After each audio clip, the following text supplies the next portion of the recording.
This is the Barbecue Central Show podcast, being generated from a live recording of the Barbecue Central Show, which airs at thebbqcentralshow.com every Tuesday between 9 p.m. and 11 p.m. Eastern Standard Time. The Barbecue Central Show being brought to you by the Barbecue Guru, makers of automatic pit temperature control devices. Visit them at thebbqguru.com or call them 800-288-GURU. And by Tasty Licks Barbecue Supply, sauces, rubs, grills, smokers, everything for the outdoor chef. Visit them online at tastylicksbbq.com or call them 800-677-2882. And by Butcher Barbecue, manufacturers of premium injections, rubs, and sauces. Visit them online and take full advantage at butcherbbq.com. And by Stephen DeFranco Jeweler, official jeweler of the Barbecue Central Show. Visit them at StephenDeFranco.com or call 440-943-2700 and use keyword Barbecue Brother to receive all the discounts. And by iGrill, manufacturer of Bluetooth-enabled temperature, which is generated and sent to your smart device. You can find out more information by visiting iGrillInc.com. Use promo code CENTRAL to get 15% off your entire order at the iGrill Inc. store. And by Green Mountain Grills, one of the country's premier pellet grill manufacturers. 3 different sizes to choose from,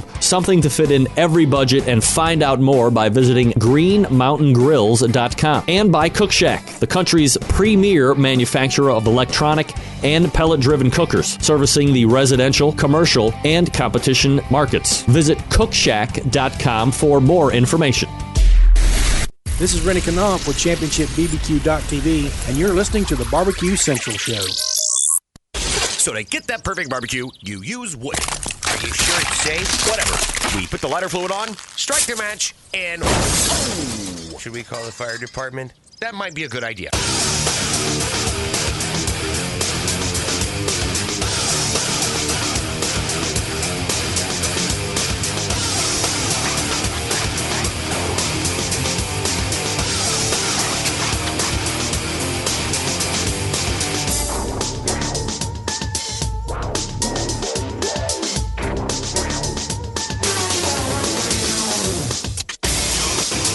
All right, folks, good evening and welcome to the really big Barbecue Central Show.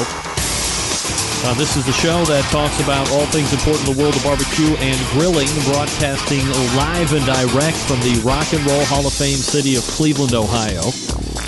It is the barbecue capital of the North Coast. I'm your program host, Greg Rempe. Happy to have you aboard here on your Tuesday evening. If you want to jump in on the show tonight, more than happy to have you.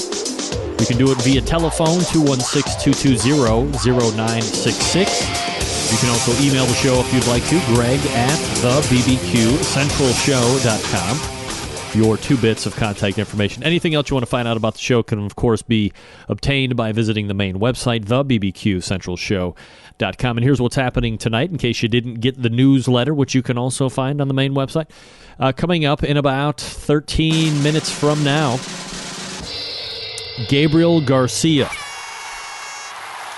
Gaucho Gabriel will be joining us to talk about his unique cooker, a unique style of cooking, which kind of, I'm guessing, we'll find out here in a few minutes, inspired this whole grill building phenomena that he has going on. It's quite a piece visually, and I'm sure you're going to be enjoying some conversation with Gabriel Garcia at 9:14. Then we'll move to 9:35. He's only the best steak cook in America is judged by judges. Monte Brown from Trash Can Cookers, also a competitive barbecue cook. Very excited to talk to Monty on a number of different topics. Then we'll move to the second hour, and at 10:14, CEO of Lynx Grills, one of the highest, if not the highest end grills and outdoor living stuff on the market today, Jim Book will be joining us. Very excited to have Jim alongside and with, well, not alongside, but along with me tonight on the interview side of things. That's 10:14. And then to close out the show, Sam's Club Regional. The first regional final took place this past weekend. Rhythm and Q won it, and they'll be on the show, 10:35. So, there you go. Rocked, loaded, and all that. Typically, I don't go for the opening segment phone call, but typically I don't have one. So we will go ahead and jump right to the phone. We go to area code 423. Name and where you're calling from. Steve Ray. Ooltewah, Tennessee. Look, for the folks that don't know, Steve actually scrolls that the show is going to be on like every Tuesday at his shop. So, Steve, thank you very much for doing that. Much appreciated. Hey, Greg, what's up? Allow me to return the favor. What can I do for you tonight? I just wanted to call in and just tell you how much we enjoy the show down here in Tennessee, and my team down here we're getting keyed up for the upcoming comp season, and we got bought a new smoker, and I didn't know if you guys wanted to hear about it or not. Well, did you get that Superior? You get that Superior smoker? Is that the one you're talking about? Yeah, we did. And I tell you, the guys, the Blackburn, the guy that owns the company, he was a great guy and a lot of help. And that's what we're finding in the barbecue world here. The help that you get among all the peers and all the different folks you do business with, it's just incredible. And a lot of them I heard about on your show, and David Bosca, I bought several products from him, and we used them this weekend. And I know David's in the chat room, and I want to appreciate you, Dave. We'll be getting some more too as our season progresses. But I want to tell you that Superior Smoker. I know you've got a lot of different butchers. You got Gabriel on, and I've seen his cookers on the website. It's incredible, and that's a fascinating piece of equipment. It looks like. I can't wait to hear his interview, but I just want to say that everybody in this business, the way they help people out, and you don't even know people, but they give you feedback. It's just an awesome community. Yeah, Steve, and I couldn't agree more. I think the people in the barbecue community are a unique bunch, and as competitive as they are, well, on the competition side of things, of course, as competitive as they are on that weekend, they're the same people that if you run out of aluminum foil, or if you forget a thermometer, or whatever the case, they go right back into their trailer, or they dig into their tool chest, and they're the first ones to lend it out to you. They want to beat your face in, but they want to do it in a nice way all the time. So I think it's kind of unique to the industry. It is, and I want to give a big shout out to Kevin Blackburn from Superior Smokers. He drove that thing all the way over here. He drove it up. Ottawa is a little town outside of Chattanooga, and where my service station is. He brought that all the way from Gainesville and delivered it Sunday morning. And of course, my friend Dan Grease and I, we were. Yeah, I mean, you talk about great. You talk about two kids on Christmas morning, waiting for Santa Claus to arrive. Standing out in front of a gas station, just waiting for a guy with a trailer to drop off a smoker. It was just hilarious. And he went over it with us and did a great job. If anybody's out there looking for a gravity feed type smoker, by all means give Superior Smokers and Kevin Blackburn a shot to earn your business, because he will stay in touch with you, and he'll do a great job for you. He really will. Steve, my friend, I appreciate the spreading of the Barbecue Central gospel and doing what you do for the barbecue world, man. Certainly appreciate it. All right, Greg. We sure appreciate you down here in Ottawa and look forward to listening tonight. Thanks so much. Thanks for tuning in. There he is, Steve. Midnight Oil Steve, ladies and gentlemen. Literally, if you go to my Facebook page and you go back a few weeks and posts, he has a service station like car serve, and he has a big sign out front with one of those ticker scrolls. And there's been a number of Tuesdays where he's scrolled Barbecue Central show on tonight, 9 p.m. Visit this website. This is somebody who's going to be on it. I mean, he's like the Tennessee blowtorch of the Barbecue Central show. Steve. Humble thank you. Appreciate it. I appreciate you calling in tonight. Don't usually get as I say, don't usually get the first segment call in, but if we get it, hey, I might throw caution to the wind and take it. You end up with a great phone call like that. Of course, 80% of the time you wind up with crap and people trying to be my mom. Get that free stuff out of here. It's an ebb and a flow. What can I tell you? Look, the show's on live right now in case you didn't realize it. I was just talking with Outdoor Cooking Channel creator Kevin Bevington about a new venture that could be taking place as early as next week, mostly dealing with his side of things. It'll run up to my show, of course. But if you've been watching Facebook and you are a fan of one Chad Ward of Whiskey Bend Barbecue, he is finally, after my utter counsel and pleading with him to get off that joke Blog Talk Radio where anybody can have a show and anybody that has a phone line can have a show, and it sounds horrific. And look, it's the easy way to do it.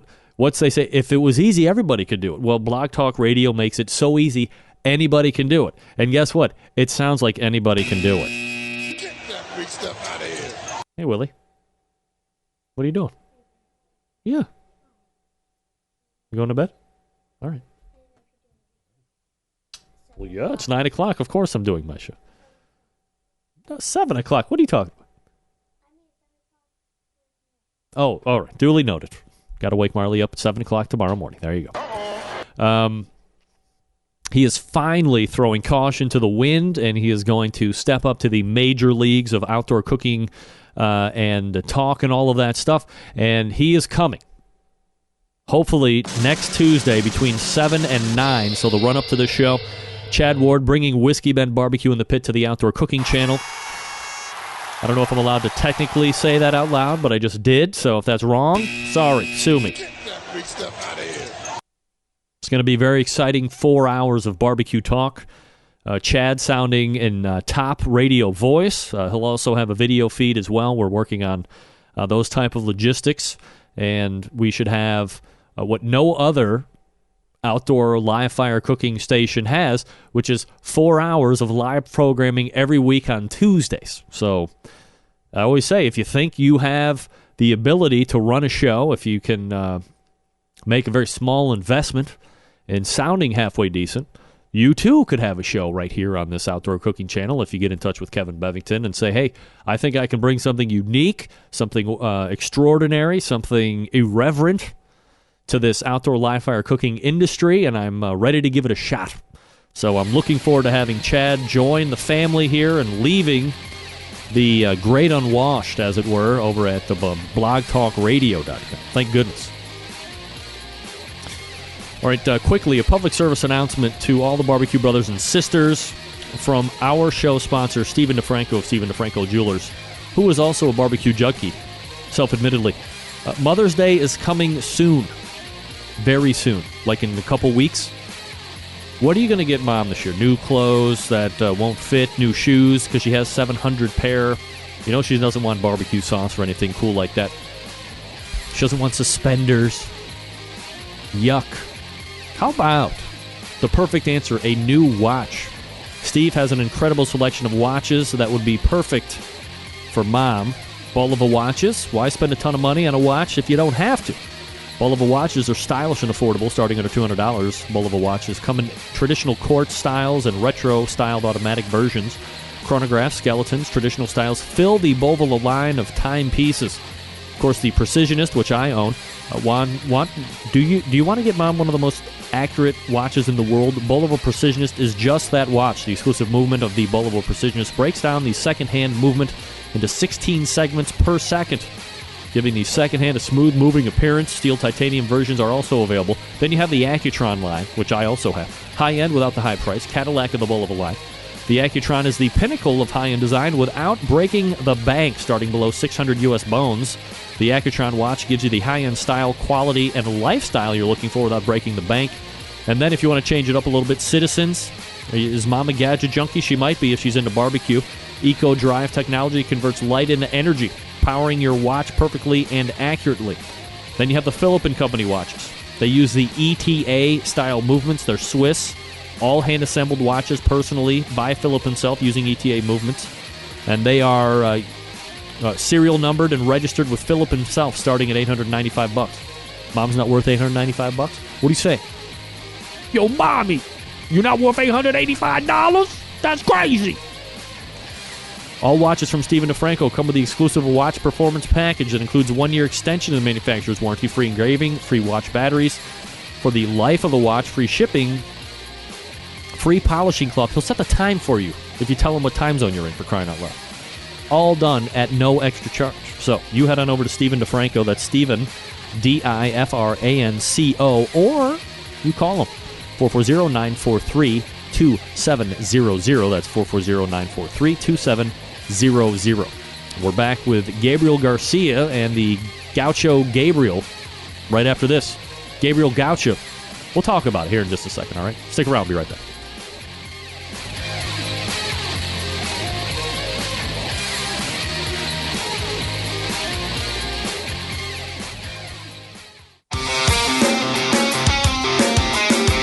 Broadcasting live from the Barbecue Central Radio Network studios in Cleveland, Ohio.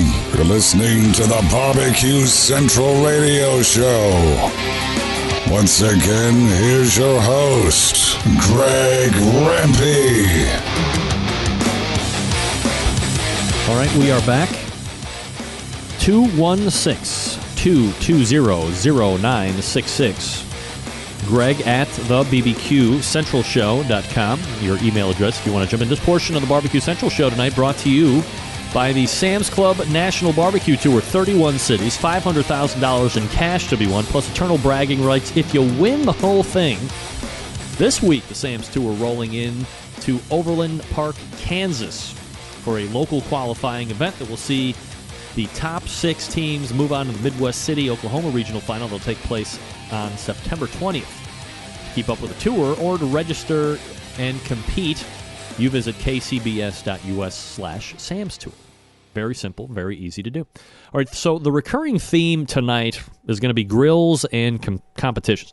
Let's start with the grill side of things tonight. My first guest, very unique grill and a very specific way of cooking on it. Here to talk about the Gaucho Garcia Grill and the cooking art of asado, we race over to the hotline and welcome in, first time on the show, Gabriel Garcia joining me. Gabriel, how are you, buddy?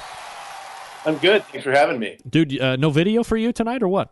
I got a message coming up here saying something about an XSplit broadcaster. Do I need to adjust some settings? No, that's probably my video side to you. Is your camera activated?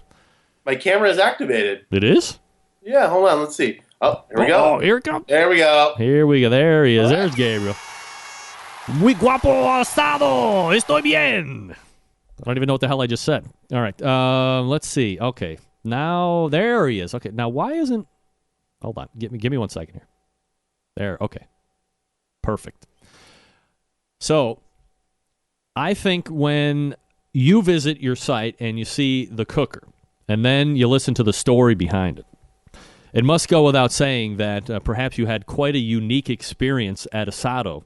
So how about maybe a little background on you and how Asado came to kind of be like this driving factor for you in the grill portion of things? Sure.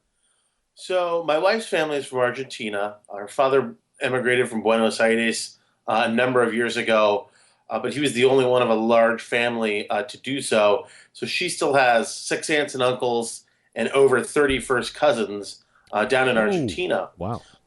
We took our first trip together to Argentina in, it was sort of the Christmas, New Year's of 2007 leading into 2008. And I met her family for the first time, really large, warm, inviting family. And on Christmas Eve, they decided to host an asado at their family's beach house in Mar del Plata, which is sort of a beach resort town about 4 hours south of Buenos Aires. And it was my first sort of foray into Argentinian barbecue. And there was a number of things that struck me that night that sort of captivated my imagination and led me to where I am today. The first is I think we started the coals around 11 o'clock. Wow. And they were ready to go by about 12, and then the food came off the grill by about 1:30 in the morning, and we finished up by about 2:30, and then we went out to celebrate New Year's at 2:30 in the morning. Wow! So really, that was, in and of itself was really interesting. But to me, I was eating cuts of meat that I had never had before. There was an entire event. It was several hours. It was food and drink and chatting with people. And I don't think I saw a television on or people checking their phone. It was really about connecting with one another over a great meal in a fashion that's really been passed down from generation to generation amongst, Argentinians and really a number of South Americans. Uruguayans, Chilenos, Brazilians, they're all pretty proud of their grilling culture. There's some small differences in between, but it's part of the sort of entire asado culture. Is asado then more of a term that would be closer to us as grilling, or is it a specific reference to like a holiday or a gathering, or is it an all-encompassing phrase? Just maybe a little bit more definition on asado. Sure. So an asado can be for any occasion, but typically they'll have Sunday asados, which is the end of the week or the beginning of the week, however you see it, but the end of the weekend as a chance to gather with one another, or you'll have it for a big soccer match, or it can be for New Year's Eve. But I think asado is more than just a barbecue. It's more than just throwing some food on the grill. It very much is about the asador, who's the grill master, taking time to go out during the week, get all of the food and or either wood or hard the lump charcoal that they're going to be using for many hours, preparing the menu, asking guests to bring side dishes, people bringing wine, and it being sort of an event. And it doesn't have to be for a specific occasion, but whenever you're having an asado, it's a cultural gathering and eating event. It sounds like something I would want to have every day of the week, right? Yeah, if you wanted heart disease quickly, maybe. Right, bring it on. It's like the American way, right? I know. I mean, I love asado. I love hosting them. I love eating them. But I do try and look at it from time to, I try and look at it as sort of like a special occasion because, or at the very least, an occasion that you plan for. Because I think when you have the time off from an asado and you're just grilling a steak in your yard for dinner, or a couple of pieces of chicken or something, that break from the large scale barbecue is what makes the asado special. But yeah, I mean, the food is delicious. I never get tired of it. And I mean, some of the other things, they do a lot of offal, a lot of grilled organ meats that aren't popular here. I like them. Some other people I know like them. But when I've tried to recreate like truly authentic asados here, I've had a tough time finding, some of those organ meats to grill. That's just another example of how it's different than maybe traditional American barbecue. But that's just sort of scratching the surface. Gabriel Garcia joining me here on the show. You can visit his website as we talk, gauchogarcia.com, just like it sounds, gauchogarcia.com. So I guess for the folks, we have two sides of the show. We have the TV portion like we're doing now. We also have just the audio side of things. Are you able to kind of paint a visual picture for the audio people as far as how the Gaucho Garcia grill looks and operates? Sure. Yeah, I think this is, when people see this grill, I think the first thing that strikes them is that it doesn't look like anything else out there. We have essentially a stainless steel box. The panels and the grilling surface are made of stainless steel, and then we've got some powder coated legs and then a high heat treatment firebox. But essentially, what you're looking at is for our large model, it's a 40 inches wide by 20 inches deep. The grilling surface is composed of sort of concentric V-shaped grooves put together that do two things. One, they give you a sturdy grilling surface, and they create a channel for to gather and channel and drip the fat drippings that come off of the meat into a drip pan. So in so doing, you don't get flare-ups. You get a nice even temperature when you're cooking because all of that fat travels down the drip channels into the drip pan. You also have on the right-hand side is a crank handle which adjusts the grilling surface up and down from the level of your coals up to 18 inches. So you can get a really high heat and do a lot of searing by lowering the grilling surface, so it's kissing the coals. And then if you need to back off the heat or you want something medium high, medium low, you crank it up several inches, 12 inches, whatever it is you need. And then within the same grilling session, you can have a variety of temperatures. And finally, the other thing that I think really looks different is on the left-hand side, we have what's called a brasero, which is sort of a firebox. It's a welded iron basket, sort of like you'd see in a fireplace when you stack your logs in a fireplace. It's the same concept, but here we've got it mounted above sort of a beveled base leading down a chute with a shovel below. So the idea on our grills is you can stack, a good amount of wood. I think our brasero holds like 4.5 cubic feet of wood, which is a lot. But when you're grilling maybe for 5 hours straight, you're going to go through that pretty quick. I mean, that's really your first batch of wood. But the idea is you light your wood on fire. As it burns down into red-hot embers and you kind of poke at it with your poker, it will loosen the red-hot coals that funnel down below onto the shovel that's there. And then you simply transfer the ready coals to the base of your grilling surface. So you've got a self-contained unit to take hardwood, produce coals, and make that your heat source for grilling. And that's very much part of the South American hardwood grilling tradition that we wanted to bring to North America because we just didn't see anything like that on the market that was readily available for people that were interested. Yeah, we're just watching that promo video that you have up on the website as you're talking about it. Luckily, it was just kind of timed out perfectly as you see it burning down the wood and adding it down to the firebox area there and cooking on it. It looks absolutely spectacular. Are there a lot of other cookers that are out there on the market that are like similar to this, or is it not really a heavily competitive market for this style of cooking?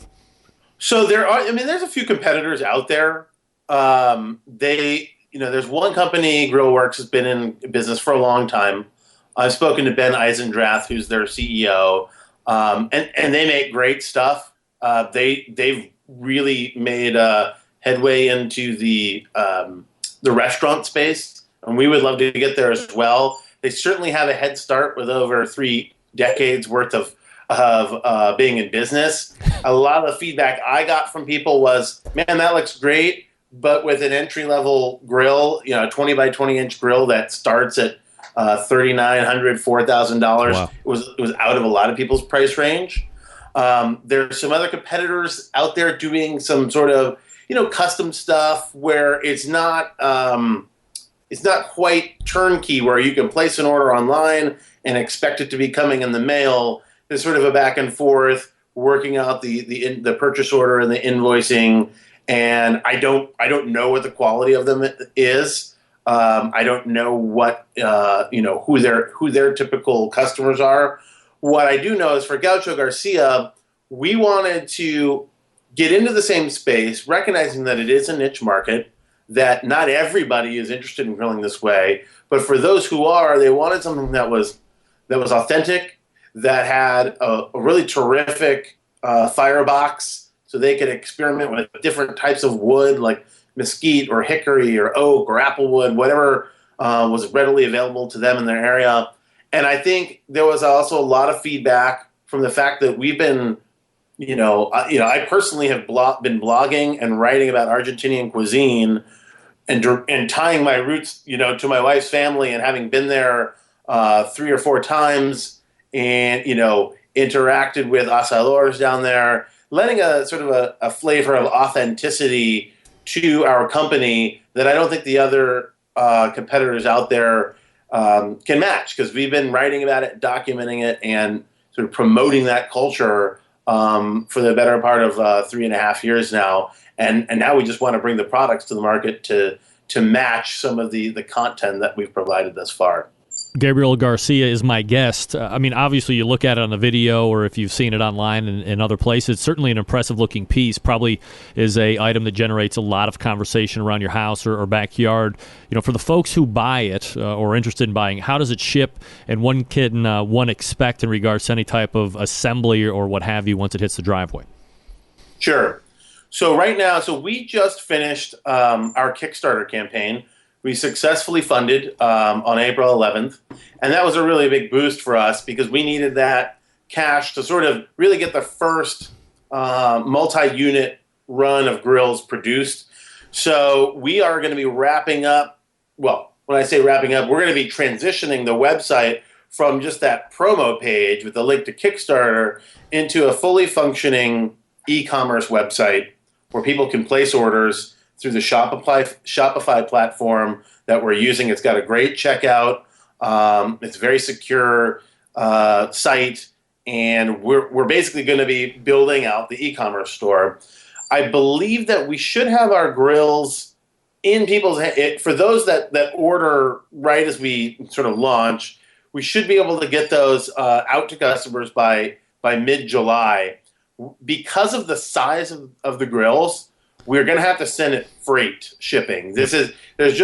We were kind of caught in a situation where we wanted this to be available to anybody. Eventually, we'd like to take international orders. We received a lot of feedback and interest around the world, and we'll get there. But the first thing we need to do is, to get it to North Americans, U.S. and Canadian customers that really have been the backbone of our the Kickstarter and the blog followers. So we are going to be shipping them freight because the boxes that they come in are just too large to go by common carrier like FedEx or UPS. Right. That's without a doubt that's going to be part of the cost of the grill. But our hope is that this is something that you buy, and because it's so high quality and so durable, it's going to be something you buy that lasts for a decade or more. So this is, if you look at it, you factor in the cost of the shipping because you've got a grill that weighs 250 pounds and a firebox that weighs 80. It's a heavy product that has some shipping issues. That said, we should be able to get it to anybody. Once we have it in inventory, within a week on the freight ground shipping. When it arrives, it would probably arrive in, I want to say 3 boxes. You'll have the grill. Actually, that's 2 boxes. The firebox will be in one size box, and then the grill itself in another. There is assembly required. We did try and make it as simple and streamlined as possible, in so much as you only need a few tools. I think a couple different types of screwdrivers and crescent wrench. So there's a number of steps, given that it's broken down into parts, but it's not something where you need to have a contractor's license to figure out. You just need to be patient and diligently go through the steps to get it assembled. And when you do, I think you'll be kind of amazed at the rugged quality. That when I first received our prototype, that's what struck me the most is, man, this baby's going to last.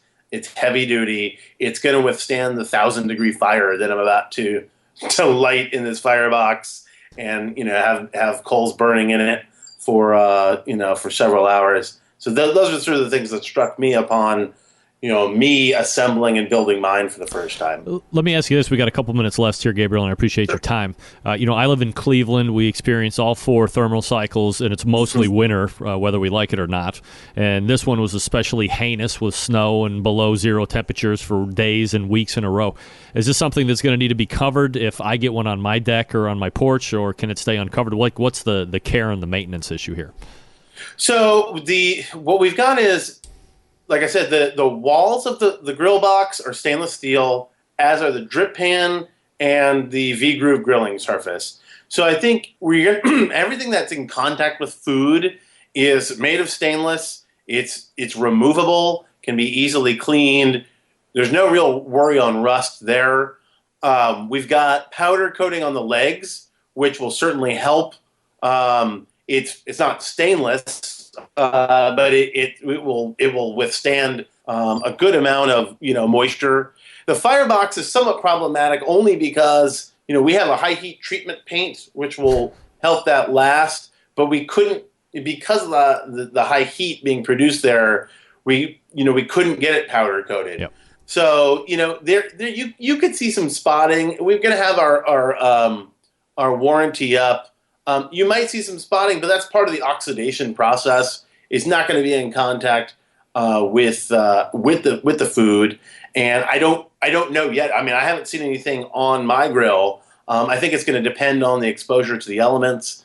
And, if you leave it completely uncovered, that might speed that up. And if you leave it covered, we'll be including an inexpensive cover to go to with every model. What we want to have is a nicer, thicker sort of canvas cover as a separate add-on for people that feel that they want it. So we are cognizant of that, but do think that the most important parts of the grill are in heavy duty, thick gauge stainless steel, and shouldn't have any problems regardless of the elements. Gabriel Garcia has come up with the Gaucho Garcia grill. You can check it out and potentially buy one here very shortly at GauchoGarcia.com. That link will obviously be on my website here in the post show notes. A way to prepare authentic asado. Gabriel, really appreciate the time tonight, man. Enjoyed the conversation and continued success with us. Greg, thanks so much for having me on. I appreciate it. Yeah, you got it. Appreciate you coming on tonight and taking the time. There he is. Gaucho Gabriel, ladies and gentlemen. Again, that is GauchoGarcia.com.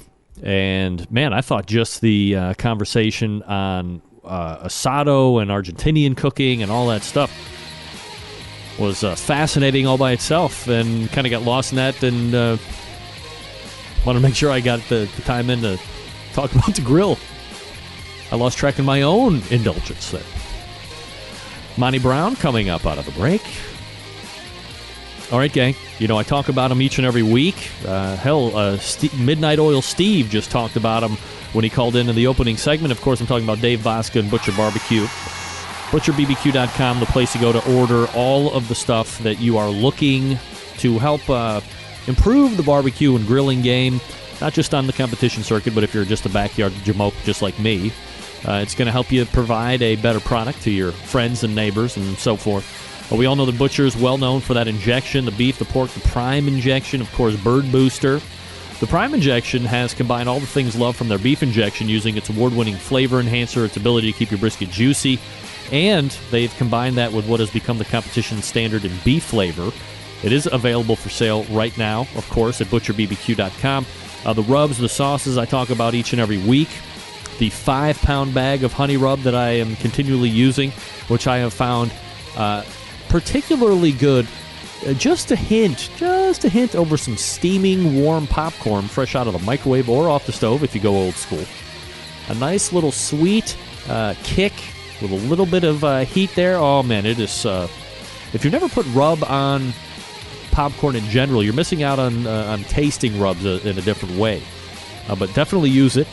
The honey rub on popcorn or pork or whatever you're going to use. It's one of my favorites. Also love the steak and brisket rub. And, of course, the sauce. When I'm not making my own sauce, if I'm going to go for a manufactured sauce, it is Butcher's Barbecue Sweet Barbecue Sauce for me. It's got the flavor profiles that win with my mouth. And, obviously, they're doing very well in the competition scene, so give it a try. Buy 6 because it's going to run out really quick. And don't worry about breaking the bank when it comes to shipping. If you buy stuff that totals over $200, it's free shipping. And it ranges anywhere between that mix between $8.50 to $9.75 up to $200. Anything more than $200 ships for free. Remember that. Get $200 worth of stuff and save on the shipping. You'll thank me later. Trust me. You go to ButcherBBQ.com. You stock up right now. Again, that's ButcherBBQ.com. Butcher's Barbecue. Always trust your butcher. All right, we're back with Monte Brown right after this. Stick around. We will be right back.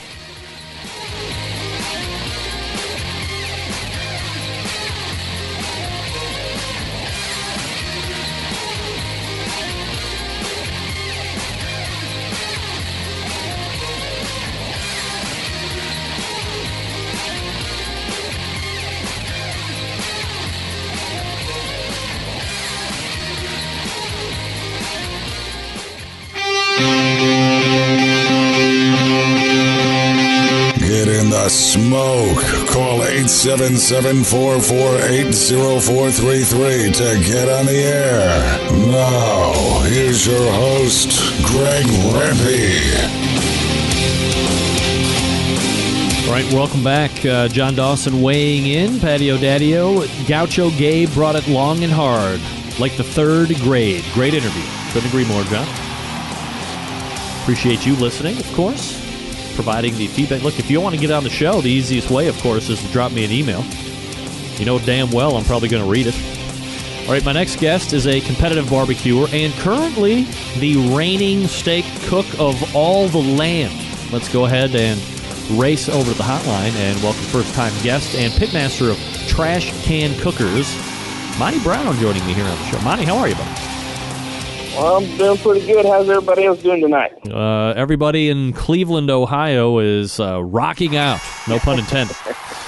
All right, so a bunch of different stuff that we can talk with you, Monte. I've actually been looking forward to talking with you probably for, I don't remember when the steak cook-off was, but it's probably coming up on a year here sooner than later.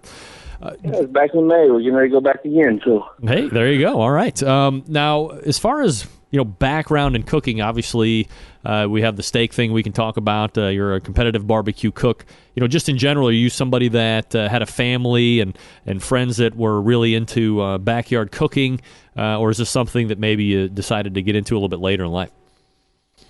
No, actually, back in 1991, my uncle used to go do a wild hog cook-off down in South Texas every year.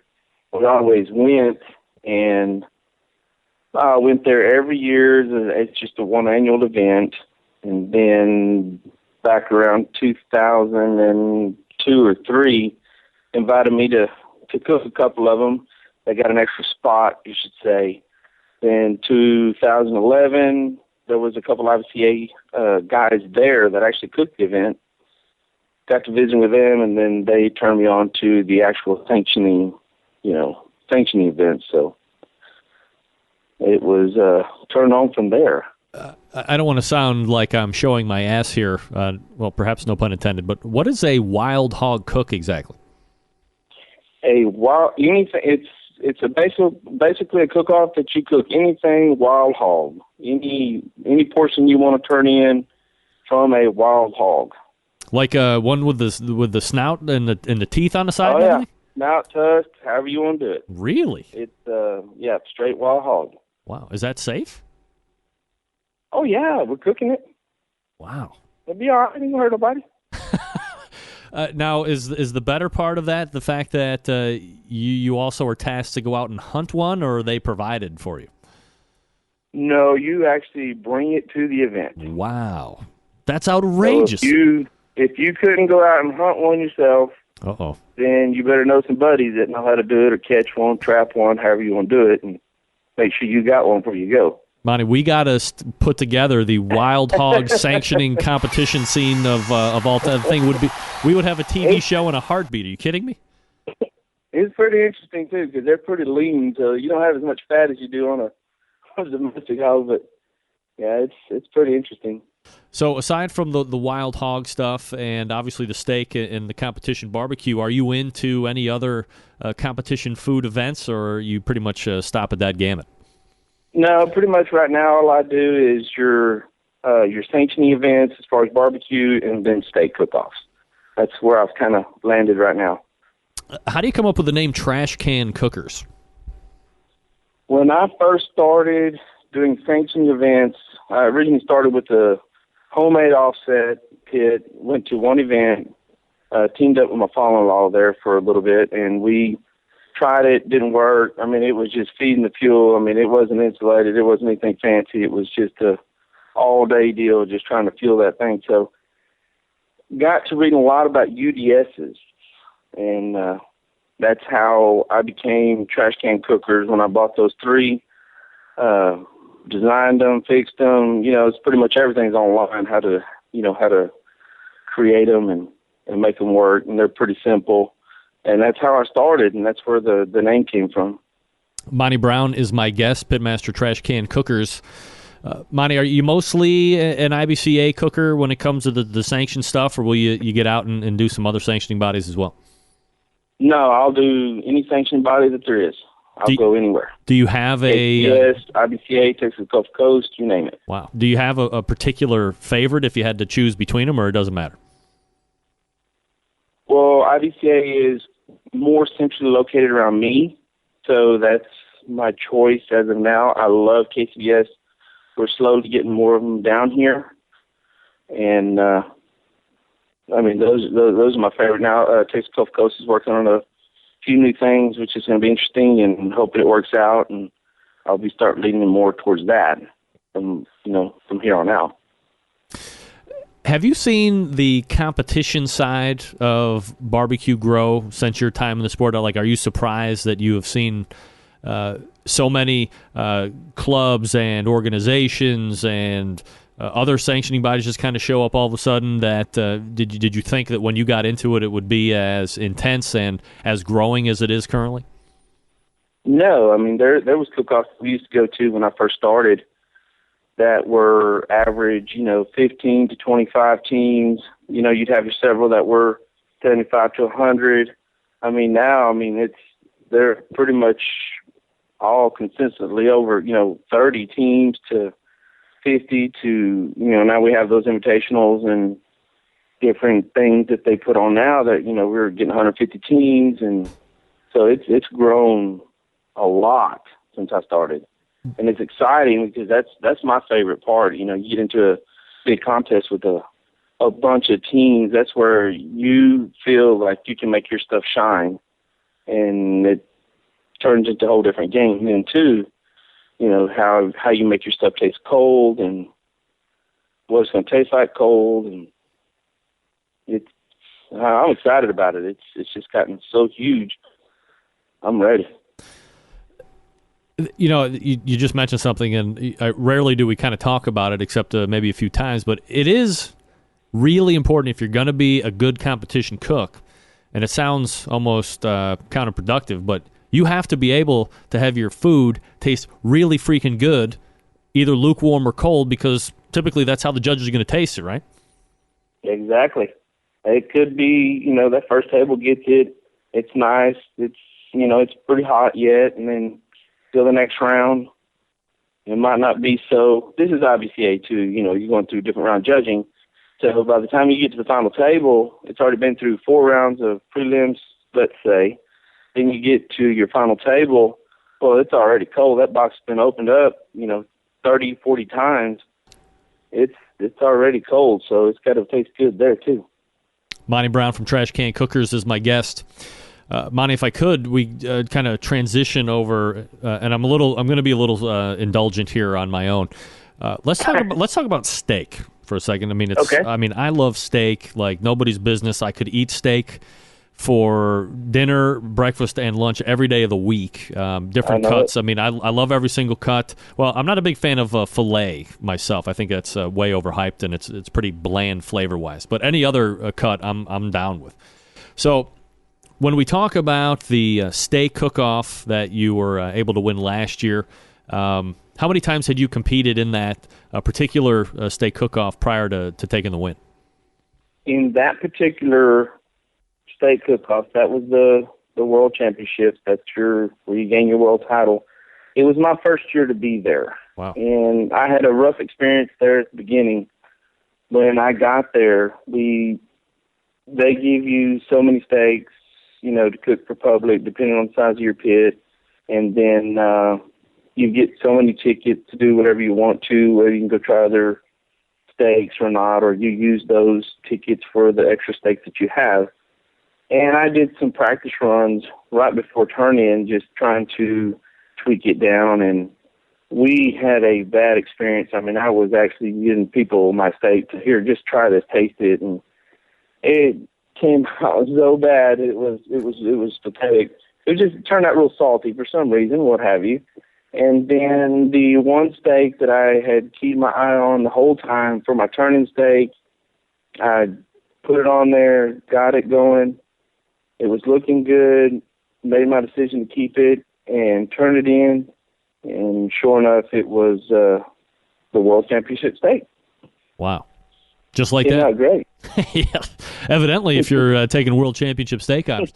So obviously, the question that everybody's going to ask me to ask is if you would be at all open to kind of laying out your steak cooking process. We talk to pitmasters on this show each and every week. Some of the, I guess, what some would consider to be the top steak cooks out there in the country right now. But of course, nobody can really lay claim to that better than you. You have the title to prove it. How do you think is the best way to go about cooking a steak? And as perhaps as a preface answer to that, Is your competition steak cooked differently than you would normally cook it in the backyard, or is it kind of one and the same? I actually do my steaks this way in the backyard, and it's a method that several people have used. I don't know if they've used it in comp or not. I'm a huge reverse sear fan. So I like to take my steak, put on a nice slow heat at about 220 to 225, and I'll bring that internal temperature up to that steak to about 100 degrees. Then I pull it off, tray it, let it sit, get my grates. You know, grill grates are the hugest thing for me because I'll get those and I can sit there and temp them. I get them up to 700 degrees, basically put them on there for 45 seconds, quarter turn, 45 seconds, flip, and do the same thing again, and you're sitting there pretty much right at medium for turning steaks. Now, we like them medium rare, but I mean, that's how, I mean, it's that simple for me. And I'm a huge fan of reverse sear. That's my biggest thing. So in the competition itself, it does have to meet a certain temperature specification in order to be legal to turn in? For most steak cook-offs, yes. All your sanctioned steak cook-offs are all medium. So 135, 140 to 145, right in there is where you want to, where your target temp is for those steaks. And then, of course, at the house, you cook them how you want them. But how many steak contests are there that you can take part in? I believe right now there's about 40 throughout the year. 40?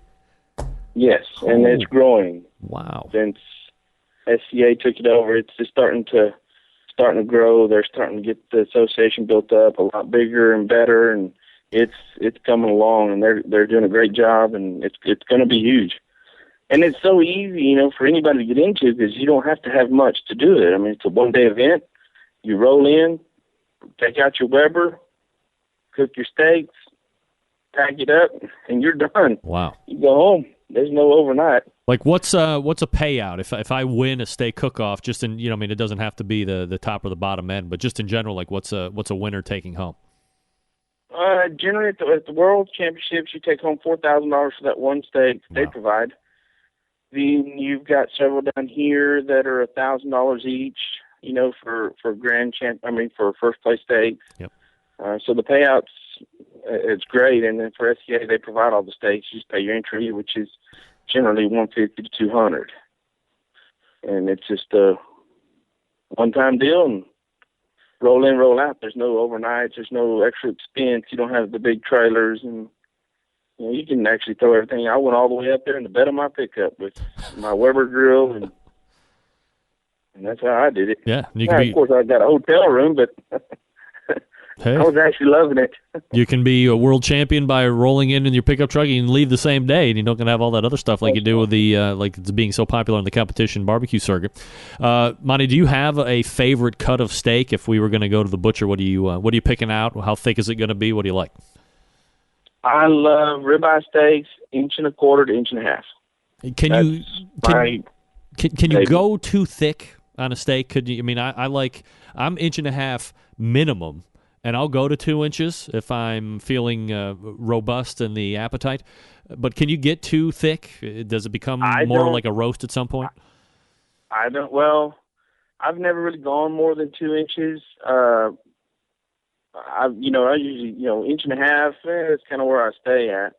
But with the reverse sear method, you can't really go wrong with it. It's just how long you have to leave it in there to bring up that temperature real slow, and then you'll see it when you cut into it. It'll be just perfectly all the way through to the middle, and you'll just be loving it. Now, when you win, the World Steak Championships, is that something that you are potentially able to immediately parlay into the Monte Brown World Championship steak cooking classes and make a little extra cheddar on the side with the neighborhood people and so forth? I actually don't have any classes. I haven't done any of that. I haven't looked at that. I haven't looked at some of my rub. I haven't experienced any of that yet. I've just enjoyed cooking and just want to go and compete. I love competing. It's just been something I've always done from back when I was in high school and junior high rodeoing and stuff like that. I just love to compete. So I've been very fortunate enough that I've had a lot of people help me, and I just really have not gone out there and tried to sell anything yet, and I'm just kind of enjoying it right now. You said you were going to be heading back to defend the stake title this year? Yes, we go back to the World Championships here in May. I think it's 16th, 17th we head out. We're going to do it's an awesome event this year because they're going to bring back the previous 24 World Championship steak cooks, and then we're going to have our own competition, wow. And then we're also going to compete against everybody else that's going to be there. So it's really going to be fun. And that's going to be exciting to compete against all of the previous World Championships in its own private event. Where is that held at? Magnolia, Arkansas. Wow. Magnolia, Arkansas. So you're going to be heading back down there to, do like the Tournament of Champions, and then you're going to also do the that year's steak cook-off event looking to defend. So this is Monte Brown, again, the reigning steak champion, also pitmaster of the Trash Can Cookers Barbecue Competition cooking team. Monte, really appreciate the time and the tips tonight. Thanks for doing it. Hey, no problem. There he is, Monte Brown, Trash Can Cookers. No website that I could find, but you can certainly look them up on Facebook, obviously. They do have a active Facebook page, and if you are in the chat room right now, I believe Jeff Starks has linked up their Facebook page for your review, and maybe maybe Monte will answer any questions that you might have. Seems like a forthcoming enough guy, not looking to profit off of his steak success. He's a much better man than me. I would be whoring out to the every last thin gilder. All right, folks, Tasty Licks Barbecue Supply, known for the amazing wide selection of cookers, sauces, rubs, and all things for both the backyard cook and, like Monte, the serious competition team. They have it if you need it. They sell the Big Green Egg, the Kamado Joes, the Primo Ceramics, Mac and Green Mountain pellet grills, all of the Weber grills and the smokers, as well as Meadow Creek smokers and cookers. They're the largest barbecue guru dealer in the country and the very first to offer professional and amateur cooking classes, featuring well-known chefs like Harry Sue, Todd Johns, PA Midnight Smokers, which is about to go down. Call Fred Bernardo, the smoking guitar player, or anything you want, Signore Bernardo. Just buy something, for crying out loud. Anyway, call him or his friendly staff, 800-677-2882. That's 800-677-2882. Or just go on over to your internets and look them up at tastylicksbbq.com, or you can click on their logo on my homepage. And don't forget, Smoking Guitar Player, over 150 videos on the website, most of them. He doesn't even try and sell you anything. He's just dropping mad barbecue and grilling silence on that behind, like a good man should. Again, that's Tasty Licks Barbecue Supply in beautiful and tropical downtown Shillington, Pennsylvania. If you're in the neighborhood, stop by. They're always cooking something. You can probably get some free eats from Fred. You tell him you're Centralite. Probably hook you up with some cool swag. You never know. TastyLicksBBQ.com. That's TastyLicksBBQ.com. 800-677-2882. We're going to wrap the first hour. Coming right back. Stick around.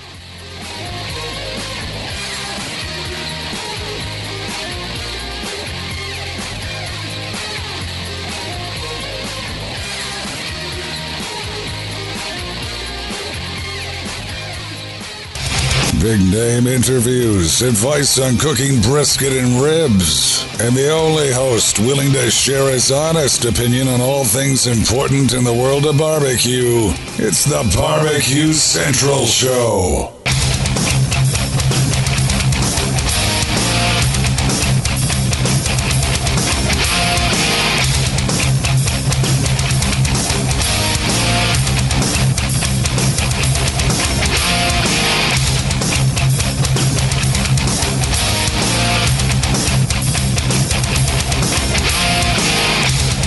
We are back. 216-220-0966. Greg at thebbqcentralshow.com. That's the way to get in touch with me, should you see fit. Thanks again to Monte Brown for joining me last segment and kind of laying out the steak method. Look, I understand that, there's always that running the fine line, walking the thin line of being a over-questioning host. That's what I got to do. I'm always refreshed when a world champion like Monte or some of these other barbecue cooks really don't have any problem kind of giving up the technique, and there's nothing obviously fancy, a lot of practice going on, but if you know the reverse sear method, which is obviously one of the most popular ways to cook a steak, then give it a try. I recommend always 1.5 inches at least. That's what she said. Try the reverse sear. One of my favorite ways is we call it the Michael McDearman method, the McD method of cooking steaks. Lower temperature and shooting for an internal finish instead of, just by time. A lot of people like to do it by time. Obviously, it sounds like Monty is also doing internal temperature as well. So look for him. Again, it's facebook.com/pages/trash-can/cookers or -cookers. Look him up on the Facebook. Also, thanks to Gabriel Garcia in the first interview segment talking about his cooker and asado. Gaucho Garcia. If you didn't check it out or see the video or you joined late, go to that video, that website right now, and check out the video. I mean, it's a spectacular piece of equipment. Can't wait. All right, we're heading into the second hour. We got some good stuff. I will, for those that have asked, recount my time at NASCAR this past weekend in Richmond. Got some video and some pictures and stuff. So stick around for that. We'll be right back. Ending the first, heading to the second. It's the Barbecue Central Show right here on the Barbecue Central Networks.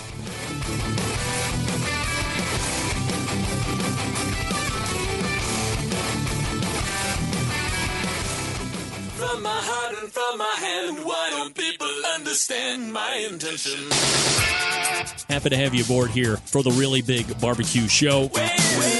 We cook because we have to, and we grill because we want to. Fine, how's it going? You have a great show. I'm a big fan. So what seems to be the problem here? This man looks like he's dead, and he's in the crackle. Charbono! It's all about the charbono, dude! Succulent fish! What? He ate 54 wieners. But listen, Lavernius, shake a face. I'm shaking like a dog shit peach seeds. We have top men working on it right now. Who? Top men. All right, just like that, we are into the second hour. This, my friends, is the Barbecue Central Show. It is a show that talks about all things important in the world of barbecue and grilling. We broadcast live and direct from the Rock and Roll Hall of Fame city of Cleveland, Ohio. It is the barbecue capital of the North Coast, here at least. You can get in touch with the show by dialing 216-220-0966. You can also email Greg at thebbqcentralshow.com. Still to come tonight, Jim Book coming up next segment, CEO from Lynx Grills. Ooh, lynxgrills.com. Check them out. LYNXgrills.com. Check them out. Drool like me. Also helping me close out the show tonight, Rhythm and Q, going to be talking about their win at the Sam's Club Regional. There'll be Alexa Fairbairn and Vince Carochi will be joining me. 2 people in an interview. That worked out well last week. Get that big stuff out of here. The 2014 Sam's Club Series rolled into Salt Lake City, rolled into Las Vegas, Nevada this past weekend, and had that little regional final. And I did not update that portion of my giddy-up, so forgive me. The top 10 teams moving out of the Las Vegas regional final and will be going to Bentonville, Arkansas on September 27th. Grand champion is, again, we'll have him here in about 25 minutes or so, Rhythm and Q. Harry Sue and Slap Yo Daddy finished reserve grand. Look at this. Finished third in the local, turned around a couple weeks later, finishes third in the regional. She will be heading to Bentonville, Arkansas. Loyal Centralite and pitmaster of Lake House Barbecue, Diane Mead. Third overall. Look at that. Lucky 13 finishes 4th. Joe Bob's Barbecue 5th. Luton Booty Barbecue 6th. Smokin' Hot Butts Barbecue 7th. Big B's Down and Dirty. He was on the show. Number 9, Son of Smoke, and rounding out the top 10, Bad Bones Barbecue. Big Shot Barbecue won chicken, Smokin' Hot Butts Barbecue won pork, Rollin' Bones Traveling Barbecue Circus won ribs, and Smokin' Hot Butts Barbecue won brisket. There you go. So we're looking forward to that, although that's many months away from now. So you 10 that moved on, keep practicing. You only got 7 months left before you have the big one. Okay. All right, so people were asking about my experience this past weekend. Typically, I don't like to talk about what I do during the day because I do have a day job. A lot of people think that I make the wonderful, substantially money-kept living off of this show. I'm here to break some bad news to you. That is not the case. Get that freak stuff out of here. In my real life, I work for a private operator of 50-passenger aircraft. You can check it out at Fly ADI, like Alpha Delta India, flyadi.com. But we own a fleet of ERJ-145s, and my mission there is to get people to charter with us. So we do on-demand charter. So if you had a bunch of people that were looking to go somewhere, you call me up, I give you a quote. The majority of our business is done through NCAA during the months of November through April, traveling all of the Division I major teams. We were the exclusive carrier of both Ohio State University and Clemson this past season. So one of the vertical markets I was tasked with is NASCAR, and I started calling on them in November and had a couple deals with a few deals on the table-ish with some of the top teams in the industry. Michael Waltrip Racing, who has since actually closed our complete air department altogether. Also had a multiplane deal with Richard Childress Racing, or RCR, and then that didn't really happen. So I was a little bummed out, and then lo and behold, some guy that we had flew once, a team that we flew once last year at the Texas race called BK Racing. They have the 23 and the 83 car, and they actually just picked up a third car, the 26, from Swan Racing, which has essentially gone out of business. And we made the trek on down to the Richmond airport on Saturday. So let me go ahead and grab all the pictures that I got here, and you can share in my adventure. So here's me and my CEO getting ready to get in our own chartered dual prop, which, not very big now. To show you exactly how not big it is, this is my view from the back seat. That's the front of the plane, ladies and gentlemen.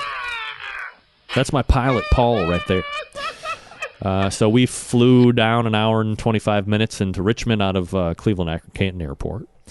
And I got some other cars here. So, I had the hot pass, as it were, and that gained me entry into all the pit areas. This is the 26 car that BK Racing just got into. And look, if you look very close on the B-roll right there, there's our ADI sponsorship tag right there. This is the 23 Dr. Pepper car, driven by Alex Bowman, who just turned 21 over the weekend. He's a pretty good rookie driver, I guess. And there's me and my CEO standing in front of the car. Here's another B-roll there with the aerodynamic sticker, which is cool. And then here's me with Ryan Truex, driver of the 83.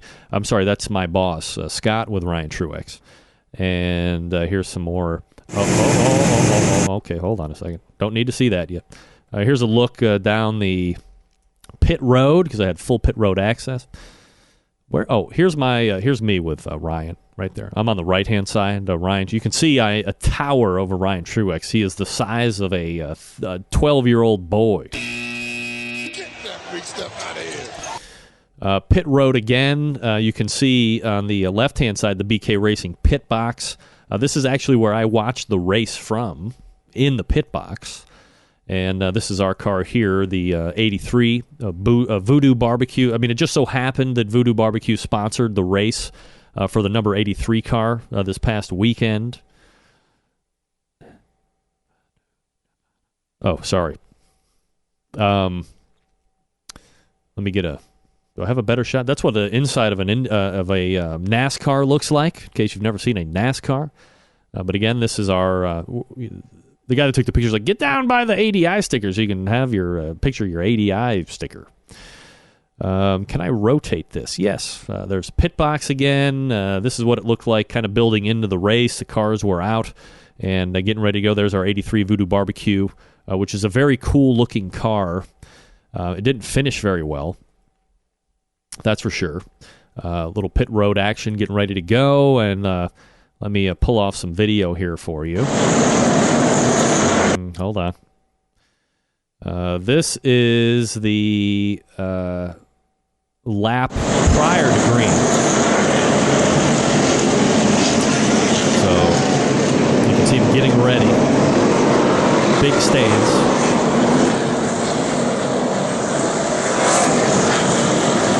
So it's pretty loud. No doubt about it. Pretty loud in there. And then this is green dropping for the first time.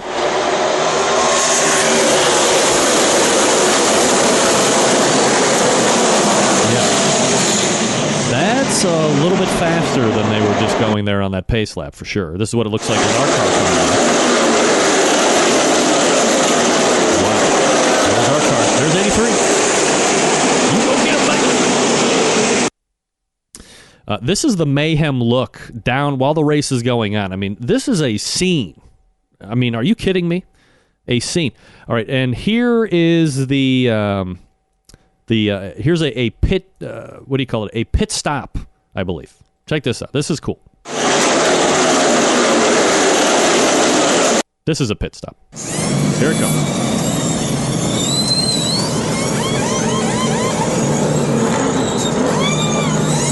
Watch out. I mean, how are people not getting hit? Look at all this. Crazy. Wow. So the question is, because you're that close, because you're walking on the grounds and you saw this stuff firsthand and blah blah blah. Are you a NASCAR fan? Are you converted? Are you going to be watching each and every Sunday? And look, the simple answer is this: no. Look, I know if you're a huge fan of NASCAR, you're going to find it hard to believe, but you saw my limited window of how the race was. I only saw this much of it. Luckily, the pit boxes had TV, so I could actually watch the rest of the race. And, maybe it would be different if I was in the stands and I got the full scope, or if I was at one of the super speedways, like if I was going to Talladega this weekend and saw 200-mile-an-hour racing. But after lap 100 of 400, it was a little boring. Get that big stuff out of here. I mean, I certainly appreciate and respect how powerful everything was. That is without question. Or how accessible NASCAR is to the fans and what a great job they're doing. But am I a fan? No. Still not a fan. I wanted to be a fan. Couldn't be a fan. Plus, I don't understand how you can go in with a car that's faster than everybody else, and then when you come out of the pit stop, it's not nearly as fast as it was 40 seconds before. I don't get it. I know what I do get. Automatic pit temperature control devices from the Barbecue Guru. That's right.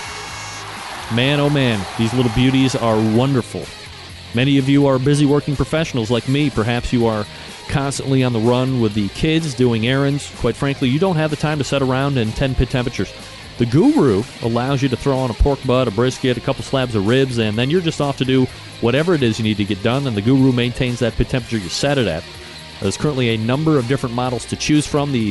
Of course, the CyberQ Wi-Fi, which is taking over market share like crazy, especially in the competition circuit. If there's a hotspot connection, you can easily log on through your smart device, a netbook, a laptop, computer, tablet device, whatever you got. And once you have the proper software up and running, you can monitor what's happening in your pit right from there. No need to get out of bed anymore. You don't need to go outside to make temperature adjustments. No. You can do it all from your particular device that you have your stuff loaded on. If you're cooking too slow, you can ramp up the temperature. If you're cooking too fast, you can take the temperature down in the pit. You can monitor internal temperatures of your meat. Forget about it. This is the cat's meow of automatic temperature control device. I said cat's meow. Now, maybe you want to do entry level. No problem. Got you hooked up on that end as well. For $129, you get the Party Q. Self-contained. It runs on AA batteries. It can go from one cooker to the next. It can go on a Weber Smoky Mountain. It can go on a Weber kettle. It can also go on a lot of the ceramic stuff. Now, if you're going to do ceramic, $10 more for that extra adapter for the bottom vent, but well worth it. And, of course, they make cookers as well, Onyx Oven. That works seamlessly with all of the Barbecue Guru temperature control devices, holds half and full pans for food service, a ton of meat, fully insulated. It's great. Do yourself a favor. Head on over to thebbqguru.com and check out their products. If you have any questions about what to order, call them directly at 800-288-GURU. That's 800-288-GURU. They'll make sure you're outfitted with exactly what you need to get you up and running right out of the box at 800-288-GURU or thebbqguru.com. The Barbecue Guru, a breakthrough in barbecue technology. We're back with Jim Book right after this. Stick around.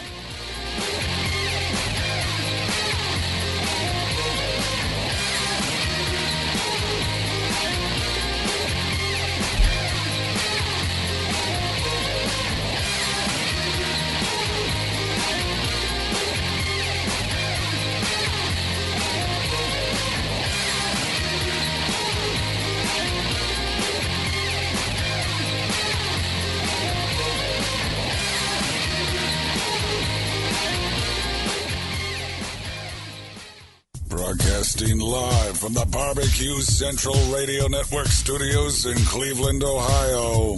You're listening to the Barbecue Central Radio Show. Once again, here's your host, Greg Rempe. All right, we're back. 216-220-0966. Greg at thebbqcentralshow.com. My first guest the second hour tonight. CEO for one of, if not the premier high-end outdoor cooking and living companies in the country. We are going to be chatting about that this segment, so let's go ahead and head on over to the phones and welcome in first-time guest to the show and CEO of Lynx Grill, Jim Book. Jim, how are you? I'm great, Greg, and thank you very much for having me on tonight. Good evening to your listeners. Yeah, absolutely my pleasure. Appreciate you making time tonight, Jim. If you don't mind kind of laying out a little groundwork for us, if you could give us some background about yourself and about Lynx Grills as well. Absolutely. I've been a CEO for more years than I care to remember, and I've been lucky to have success in consumer products companies, particularly for the home. I knew the investment firm that owned Lynx for many years, and an opportunity opened up for me to come in as the CEO in September of 2012. I absolutely love grilling. My wife and I grill 5 or 6 nights a week year-round, and I had a Lynx long before I came here. So this was a dream come true to actually step in and lead a company that makes such a great product. The investment company that had interest with it, as they were bringing you on, did they have some tasks or concerns where Lynx was prior to you kind of taking over the helm and where they wanted to see it grow over the years as you took control? The primary goal was to focus on specific consumer needs and find ways to really grow the company, hopefully in a dramatic fashion. 2013 was our first full year, and we were blessed to have an absolutely record year. So hopefully we're on the right path. Jim Book joining me here on the show, CEO of Lynx Grills. The website, of course, Lynx, Lynx, grills.com. I think for as long as I have been kind of really into this industry and covering in a number of different ways, I've always, not to dumb down the adjective, drooled over the products that Lynx brings to the market. How does Lynx and how do you guys decide what items to offer to the market? How are you assessing what niche might need to be filled or what niche could be improved upon by Lynx taking over? How does that whole scheme go down? We spend a huge amount of time listening to salespeople who are on the retail floor, of our dealer network. We've got about 1,200 dealers across the country. Wow. And it's certainly one of my favorite things to do is to go out and actually spend time on the floor and understand, what the consumers are saying, what we could do better, what we need to do more of, and bring that back, and then put our R&D department to the test of how do we make this product mom-friendly, dad-ready. We are completely focused on the family, and that's the test we use with just about everything we do. I don't think I'm stating the outrageous here, but Lynx is synonymous with high-end equipment, and of course, there's a proper price tag that follows with that. What's the target demographic that Lynx is kind of going after, and how do you stay in front of them to keep market share in an ever-growing and changing industry aside from the floor time that you were talking about? Great question. We have two product lines. We have Sedona by Lynx, which is a less pricey, more affordable product line that we introduced at the beginning of last season that has had explosive growth. And that's targeted at really aspirational customers, homeowners in the age range of say 30 to 45 years old, maybe just approaching a household income of maybe six figures. Where our professional series, which we've had since the beginning of the company back in 1996, that is the ultimate in outdoor kitchen, and is really targeted towards a more affluent demographic.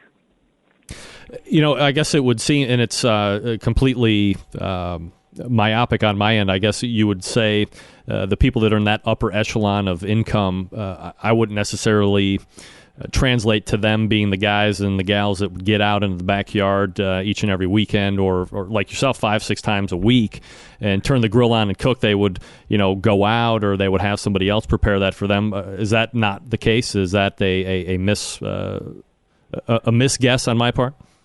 Yeah, I think a little bit, because what the customers that we're looking at, even the more affluent customers, are very much into the home and the home experience. And one of the hottest trends, and I think we would think of it as the hottest trend, is the outdoor living experience, and actually looking at your backyard and creating an extension of your inner living space to your backyard. Not just with outdoor kitchen, but with pool and spa and lighting and hardscape, and really having a wonderful environment to spend time family time in. So our customers love to grill, and it's not just for entertaining; it's for everyday use as well. It's surprisingly, we're not talking about, I think, a customer who would ask their butler to go out and prepare a steak for them. These are people that are really into the experience of doing it themselves.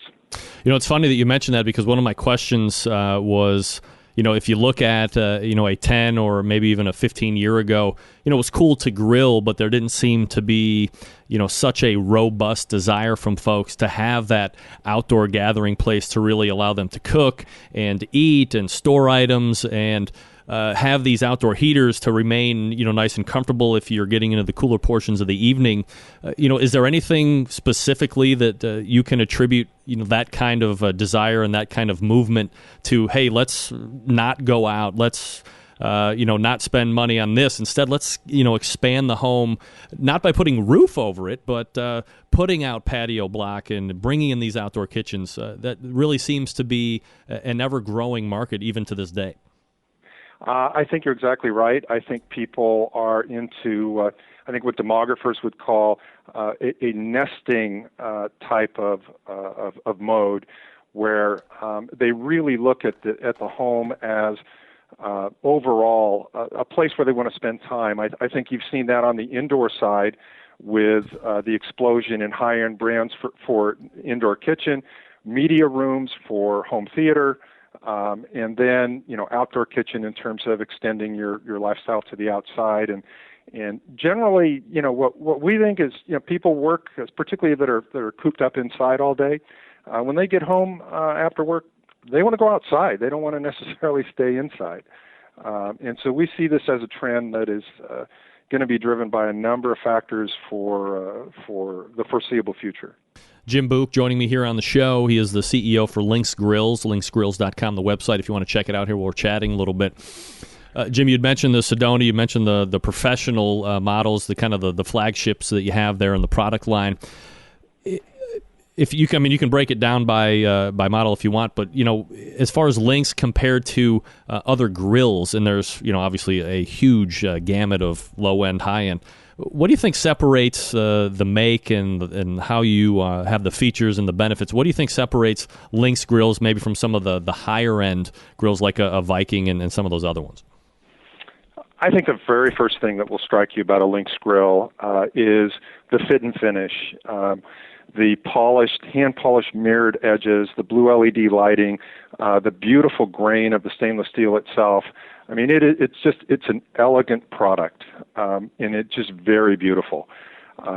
You open the hood, and this is where the horsepower really exists. Our ProSear burner is the only variable temperature infrared burner in the industry. And is almost instantly responsive from 300 degrees to 1,000 degrees surface temperature. Wow. So it's an incredibly versatile cooking platform that can do a number of different things that competitive grills haven't quite figured out yet.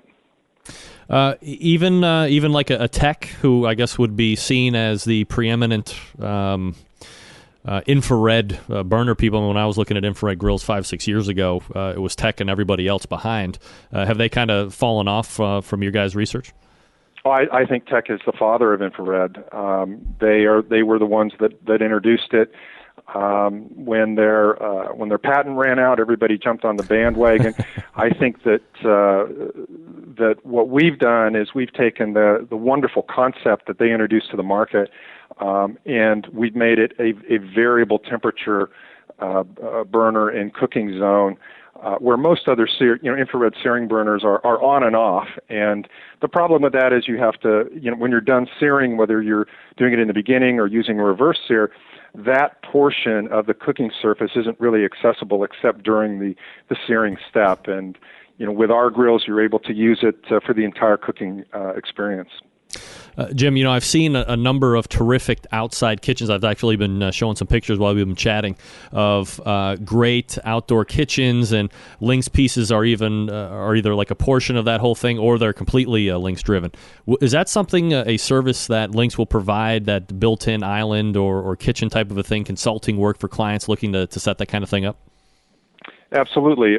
We have particularly for our professional series, we have outdoor kitchen designers in a design service where you can go to our website and download a questionnaire, send it in to us, and then our designers within about a week will turn around one or more concepts for your outdoor kitchen. Based on questions such as, where's the prevailing wind coming from? Where's the view? How much entertaining do you expect to do? And I think it's very helpful for people to begin to visualize this, particularly if they don't have experience in building out an outdoor kitchen. So, as I had mentioned before, big fan of the brand and the products, but I guess what really triggered my desire to get you on the show and have this interview was this smart grill style technology that I saw unveiled at a few of the industry trade shows a little bit earlier. Maybe you could give me a little more detail and insight on what that's all about and how that actually works, because I found it absolutely fascinating. Smart Grill is a high-performance stainless steel gas grill that we developed over the last couple of years as a concept grill, much the same way that an auto manufacturer would introduce a concept car at an auto show. We wanted to prove a technology. And what we wanted to do is we wanted to take the power, the computing power of the smart devices that exist in so many homes, the wireless network which exists in so many homes, and give the grill the ability to really cooperate with the consumer to accomplish a number of different things. Smart Grill is interactive with the griller, either through the smart device or through voice recognition, so you can actually have a conversation with the grill. For example, the starting point is to say Smart Grill preheat, and it will then respond preheating, and it automatically turns itself on and goes through the preheating cycle. Wow. What we wanted to do, and you know, those of us that love to grill, and your listening audience would be at the top of that pyramid. Sure. Know that when you're grilling, you sort of have to hang around the grill. So what we wanted to do is give that time-constrained homeowner the ability to step back and not have to, stand in the vicinity of the grill during the entire experience. So when the grill needs you to do something, whether it's put the food on, flip the food, take the food off, it sends you a text message. And it says, you've got to come back and do this. And if you're not responsive, it starts bugging you. It starts sending you a number of text messages, and after 30 seconds, turns the heat down to hold it till you can get back. Wow. And we've all had the experience where we put our food on the grill, and then the phone rings, the doorbell rings, the dogs and the kids are fighting or whatever, and we're all distracted, and we forget about the grill, and that ends up being a night for takeout. And so we wanted to solve that problem. Second thing we wanted to do is give the grill some pre-programmed algorithms. So, for example, if you wanted to grill scallops, it knows the cooking time and temperature for those scallops, and so it will automatically tell you when you've got to flip and when you've got to pull them off. It tells you when the cooking surface temperature is exactly the right at the right temperature for that entree. And these are pre-programmed recipes and cooking algorithms in the grill. But one of the coolest features of Smart Grill is that it has the ability to learn. Because as we were developing the software, we recognized or had an epiphany that, doneness, for example, medium, is in the taste buds of the person enjoying the food. We've all had the experience of ordering something at a restaurant, medium or medium rare, and it comes and it's not done quite right to our taste. Right. So one of the very cool features of Smart Grill is that when you put your entree on, it asks you if you would like it done the same way as last time, because it remembers the last time it cooked that entree for you. And you can add or subtract time to actually program the grill to achieve the doneness that you're looking for. And so over the course of 3 or 4 preparations of that entree, you end up with the entree done exactly as you would have it. Much the same way as if you had a professional chef in your backyard that was going to prepare the steak for you, for example. First thing that chef would ask you is, how do you like it done? Right. And then when the chef served you, the chef would come back and say, how was it? Was it done to your likeness? And over the course of, grilling that entree for you 3 or 4 times, that chef would get it exactly right. And that's why we named the operating system for Smart Grill My Chef Technology. And is this is available for sale right now, or is it still in concept stage then? We're going to introduce it for the production model at the Consumer Electronics Show this coming January in 2015. Wow. Do you have an anticipated price tag on that? We think it will be approximately a 20% premium to the current grills that we have that do not have the Smart Grill technology. So that works out to be a $1,200 to $1,500 premium versus the current price of the grills. All right, so not a huge increase over what you're currently getting for what seems to be like having a person standing in the background, except they're not going to be pissed off at you when you leave them in the dark overnight or in the rain, and it's going to be able to learn exactly what you're cooking. Jim, technology seems to be integrating into the most basic items anymore. If it doesn't get any more basic in its essence as, grilling and live fire cooking, how important is it for Lynx to be seen kind of as a leader and an innovator from that front as well, that being technology, of course? At Lynx, we think of ourselves as a technology company that makes grills. We're very focused on trying new and different ways to push the envelope Smart Grill is just really the latest and probably the most dramatic example of that. A grill company, for example, had never been to the big consumer electronics show in Las Vegas before, and we went in this last January and ended up being voted most coveted product at the Consumer Electronics Show, and that's 2,500 of the top technology companies in the world. And Lynx ended up as the winner and walked away with the most coveted product. And I must say, we didn't expect that. We didn't know what to expect because grill companies don't go to Consumer Electronics Show.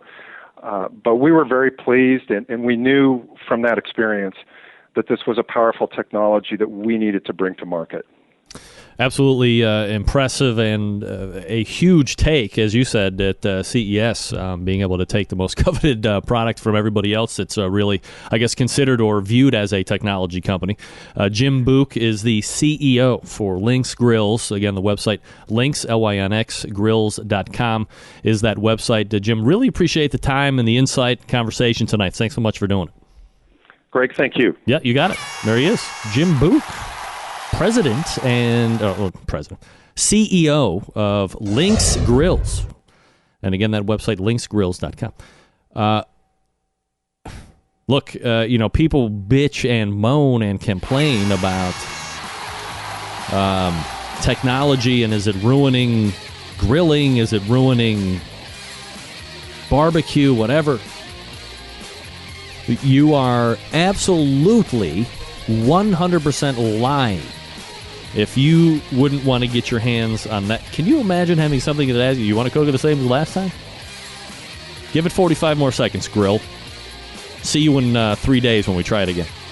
Absolutely fantastic. Centralites, are you interested in taking barbecue and smoked foods to the next level? Have you thought about starting a catering business, opening a food truck, or even your own restaurant? If you've answered yes to any of these questions, let Cook Shack help you be successful. Register for Cook Shack's restaurant and catering class to be held in July. The class is held at the Country Club in Ponca City, Oklahoma. Uses their commercial kitchen. You'll see how to cook on a Cook Shack charbroiler, FEC 500, FEC 120, and SM 160. All smokers used during the class will be available for purchase at a special rate for participants at the class. There you go. The class has a classroom portion and a hands-on portion. If you want to handle meat, rubs, and knives, this class is for you. Each student will learn how to select proper meat cuts, trim brisket, pork butt, ribs, and chicken. Other topics to be discussed include menu ideas, cook and hold techniques, food safety, brining, profitability, and most importantly, yields. It also includes setup for a dinner service and serving the patrons of the Country Club. The class is taught by legendary Fast Eddie Ed Marin, Barbecue Pitmaster TV show finalist David Bosco, Butcher's Barbecue Competition Cooking Team, and Cook Shack CEO and President Stuart Powell. Each student will receive a binder with class materials and supplies and Cook Shack spices and sauces to take home. It also includes 3 nights of hotel, meals, a tour of Cook Shack's manufacturing facility, and a tour of the Head Country Barbecue Manufacturing Facility. Class dates again, July 22nd and 21st, or 21st and 22nd. Hello. Class size limited to 25 students, so sign up soon or today. For more information, contact Krista with Cook Shack, 800-423-0698, or shoot her an email at C_, not the hyphen, C_Jones at cookshack.com. For additional information on Cook Shack or Fast Eddie by Cook Shack, visit the website, cookshack.com. That's COOKSHACK, cookshack.com. All right, we're back with Rhythm and Q. Talk about a little Sam's Club regional victory right after this. Stick around, I'll be right back.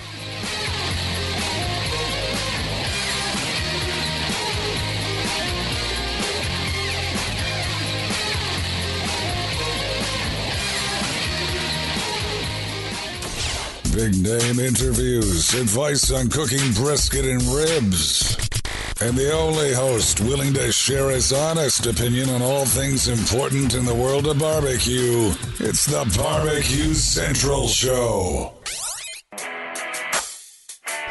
All right, welcome back. Thanks again to Jim Book for joining me this past segment, talking about Lynx Grills, especially that Smart Grill. Are you kidding me? All right, gang, the Sam's Club Series continues to roll on. My next guest took part in the first regional final That was in Las Vegas, Nevada this past weekend. Walked away with grand champion. And here to recap that event for us are the pitmasters of Rhythm and Cue, Alexa Fairbairn and Vince Carochi.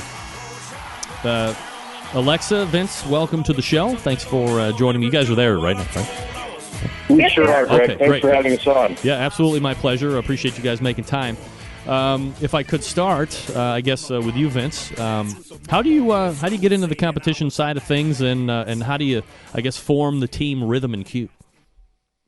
Well, it started off with just an idea of going out to a barbecue event and having some fun, meeting some new people. And we got out there and did our first event back in November of 2006. We were soundly thrashed and had a great time and decided we better do this again. And we ended up taking a competition class from Brett and Kim Walton, the team known as Q for You, and we learned an awful lot from them, and it just kind of took off from there. Alexa, when you received that sound thrashing, as Vince was recounting, typically it's a little bit in reverse, where a team in that first competition might win a category, or they might get lucky enough to finish second or first, and then it's hook, line, and sinker. What did you find so attractive and romantic about the whole competition scene, where you would want to go back after kind of getting it handed to you? Wow. I don't know if attractive or romantic were two words that I would apply to that at all. Oh, come on. You know it is. Vince had gone and spoken to, this was an IBCA contest, and Vince had gone and spoken to the head judge after the show was done. And he very kindly remembered our entries, which were undoubtedly noteworthy because they were so staggeringly bad. And Vince also apologized for our brisket at that contest to the head judge, and that apology was well deserved. And we found that we had made the final table on chicken, and thought, well, maybe this wasn't a total blowout. Maybe we got some potential here. And it just it really just seemed like, just do something once, and if you're not good at it right away, we both knew we'd have to work for this some. So we did. And unfortunately, in the course of working for it, then after we had taken our class from Q for You, and we spent the entire following summer practicing avidly, and we went to, it was on Labor Day. We went up to Taylor, Arizona, and again, didn't quite place where we wanted to. And this was, up in the mountains, and it's a good long drive back down the hill. And for a large part of the way, it was a very quiet drive back down the hill. And I finally had to admit, and this had been the show from hell, as often happens up in the mountains. There was a flash storm, and we're here under these canopies that we were so green we didn't even know to weight them down, and we're holding them. And there's rain pouring on our electrical nexus and lightning flashing, and I'm convinced we're going to die. And after going through all of this, we're riding down the hill, and I looked at him and I said, you know what? If we're never going to be good enough to have a chance of winning, this isn't going to be fun. And he looked at me as if I'd, suddenly grown a second head. And I just pointed him to my priors and all my previous hobbies. And that was when the glaring truth came out, is that I'm just a little competitive. So it seemed like worth going back and keeping revisiting and really taking a hard stab at it. And so we had another show up in Clovis, California, scheduled 2 weeks later. And so we're on the last way of that ride down the hill, and that was where we instituted a tradition that we continue to this day, is we go over our scores, we recap the cook while it's fresh in our mind, and we chart our course for, any changes that we may want to make, or we discuss, what possible variations there could be going on. And we had mostly gotten the way home. I said, well, so do you mind if we swing by Costco and pick up some ribs on the way home? And that's exactly what we did. We practiced furiously for the next 2 weeks. We went up to Clovis, and we actually had a written timeline for that one, and we went in saying, this is it. If we hit all our marks, if we do the plan we have laid out perfectly, we will have achieved what we came to achieve. And as it turned out that day, we ended up being RGC. It's just that easy. I wouldn't say it was easy, but it happened. If you follow through, if you execute, if you do it the way you got to do it, it happens. Alexa and Vince from Rhythm and Q joining me here on the show. We'll get to the Sam's Club recap here in just a second. Vince, if I could ask you, I'm always interested about team names and how they come up and land on team names. How do you come up with and land on Rhythm and Q? Well, actually, it took us a while to come up with that. That wasn't the original name of it that we did our very first that IBCA event under. And we knew we didn't have something that was going to be very recognizable or something that people could even pronounce. The thing we come up with was kind of an inside joke for between the two of us on nicknames. Anyway, as many teams can probably attest to, you start to go through this process of finding something that you feel really good about, that you just enjoy having that name be your identifier, but at the same time be something that's representative of barbecue itself.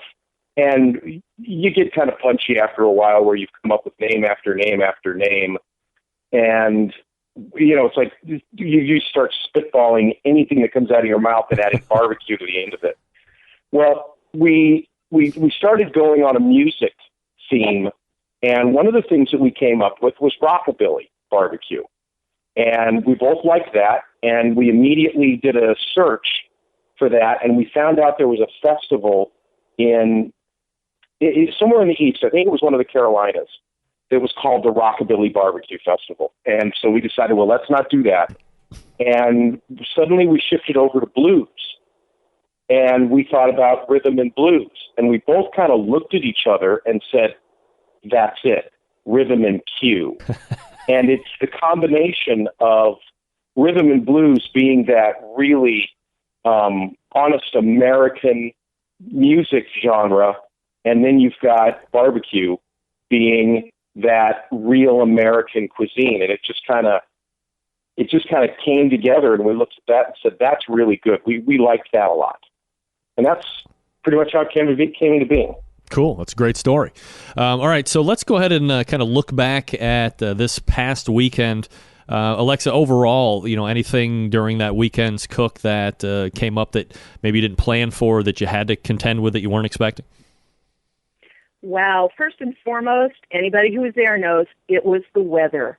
It was that screaming, howling wind that did not let up, from the moment we rolled in until the moment we rolled out. We had, kind of taken a look at the forecast and said, this is a little worrying. We cook under canopies with WSM, so we're not exactly a heavy weather team. So we said, let's deploy the R&Q Hall-A-Bago, which means we go to a U-Haul place and rent a box truck to serve as a mobile kitchen. And so we had gotten that, and honestly, by the time Vince had, gotten, everything mostly set up, and he takes a break to go to the hotel and shower up to get ready for the night, and I'm sitting in the box truck in the kitchen that's set up, the same way we normally do, and there's a big bucket of liquid on the table, and it was gusting hard enough and rocking the truck hard enough that this container was slopping, and I'm just watching it, calculating to see when it's going to slop over. It was pretty darn interesting in that respect. Now, WSMs, of course, that is their one area of, it's not, a weakness so much as you compensate for it, is that the wind kills them. They're not insulated like bigger, heavier smokers. Yep. So anything that steals their little heat bubble from around them, can make life pretty difficult. And so Vince had parked them in the lee of the truck, and we had our little wind protectors around them. And he said they honestly just chugged along. Now, also with the help of, got a plug for the stoker. We've been using the stoker for, our entire competition career, and it's been a wonderful fail-safe for us. So between the, compensating for the lack of insulation on the cookers, getting the stoker in there and getting them rolling along, the cook went pretty much by the numbers, pretty much as planned. I would assume, Vince, that you guys are always keeping an eye on weather, and you're not typically at this point in the barbecue cooking career surprised, or you're not taken off guard by any weather scenarios that could roll up on you. No, not at all. We've cooked in howling wind, driving rain, absolutely gorgeous conditions, everything in between. We've been in snow. Believe it or not, we got snowed on one year in Boulder City, Nevada, on Memorial Weekend, if that's believable. It happened. But one of the things as Alexa said, we're a canopy team. We don't want to spend, we would rather invest the money that we spend on barbecue on going to events rather than on buying an RV or a trailer or any of those things. It's a decision that we made that allows us to compete more often than we otherwise would. And we're willing to sacrifice some of the comfort that comes with having either a trailer or an RV for the ability to go out, more times during the course of a year. But we've learned over the 120 plus contests we've done, how to compensate for when things are going to happen weather-wise that we can't control. Things like high wind are really the things that are the most difficult for us to deal with. Rain is not so bad. Canopies can hold up under rain just fine. But the wind, you can lose a couple of $200 canopies.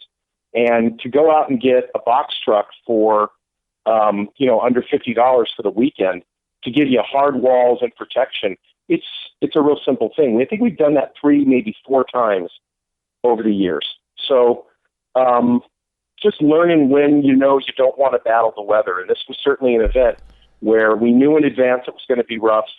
So and a lot of other teams did the same thing, which was good to see, them taking the chance or the step to make sure they were able to do the best job that they could at this event. So we weren't alone in that.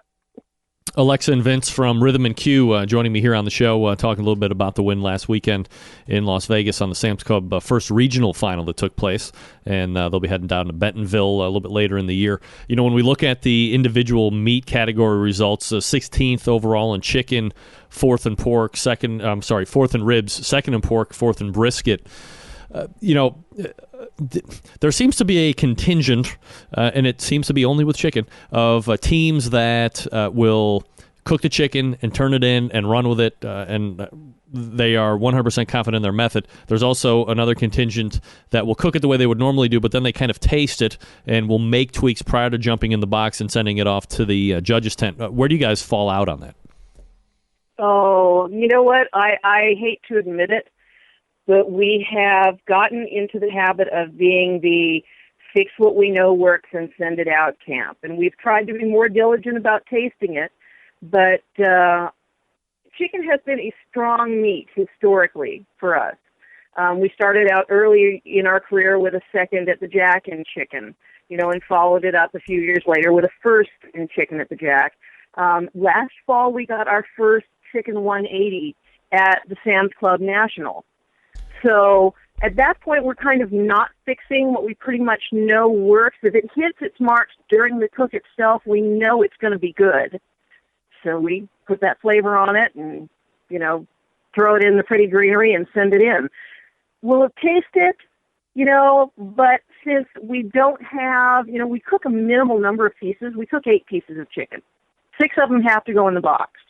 There's not a lot you can do. If you taste one and say, gee, I don't know, maybe we should pick some bigger ones. No, it doesn't work that way for us anymore. What we have is what we have, and in it goes. Overall score shows 685 and 7/10. Almost, better than 4 points distance from RGC Harry Sue from Slap Your Daddy. Were you a little nervous as they were starting to call out the overall names about the Grand Championship take, since you didn't get a call in chicken? Do you kind of wonder where, did you tank? Were you right around top 10? How does not getting that call affect the 3 other calls that you got in relation to being able to win it? I think like most teams, Greg, who've been doing this a while, you do start to pay attention to that. And you're kind of calculating in your mind as it goes along, okay, who's got 2 calls, who's got 3 calls, where were they? And you're playing that around. And when you don't get a call in something, you're not sure if you were, if they're calling 10 places, you're not sure if you were 11th or if you were 28th. So not getting a call in chicken, which we know we've been, we usually have had, somewhere in the top 10, that was a little concerning. So, but once we saw, I think, how things played out, having 2/4 and a second, at that point we were confident that we had made the top 10 based on the other calls that we could piece together in our mind with the other teams. Keeping in mind that there were two teams that I think took first and second in two categories. One was we had a first and a second in chicken and ribs. And then I think there was another team that took first in pork and brisket. Yeah. And so when you've got those two calls, you're thinking, wow, this really is, because the points now all of a sudden are coming into play. As it turned out in the chicken category, we finished 16th in chicken, but there was only an 11-point spread between the first place team and where we fell in. I think we had a 165 and I think a 176 was first place. I don't have the numbers in front of me. I just remember it being about 11 points. And that was a real benefit to us, because if that had been a much broader spacing in that category, it certainly may have meant not finishing in first place, certainly in the top 10. But we do watch the categories as the awards are going on, and you do put that, as I said a moment ago, you put it together in your mind where you fall. Alexa, when we were kind of corresponding to set the segment up, you'd mentioned that you guys were going to be turning right back out and competing this weekend. When you see the chicken being 16th, I mean, obviously there's a lot of teams that would take a 16th chicken for sure. But will you be looking to make any type of adjustment this coming weekend? Do you chalk up this past weekend's chicken to it's just one of those contests and you're going to stick with what you have been doing? How do you attack it from here? You know what? Given our history in that meet, it's very hard to take the results from one contest and start making yourself crazy. Now, we do have much more information in that regard on the score sheets than we used to, by which I mean you can see what table your chicken was on, how that table performed, and, how you did on the table itself, and how that table stacked up against other tables in the final standings. In the old days, we would take a result like that and go, oh my gosh, something's terribly wrong. What do we change? I don't know. Let's try something. And then, you might mess yourself up for 3 or 4 months trying to figure out what was wrong with it. Once you've been around the block a time or two, now we're going, I would like to see what happens after 2 or 3 shows. If we get feedback in the raw scores over a period of 2 or 3 shows, showing an area of weakness, then we seriously go and reevaluate.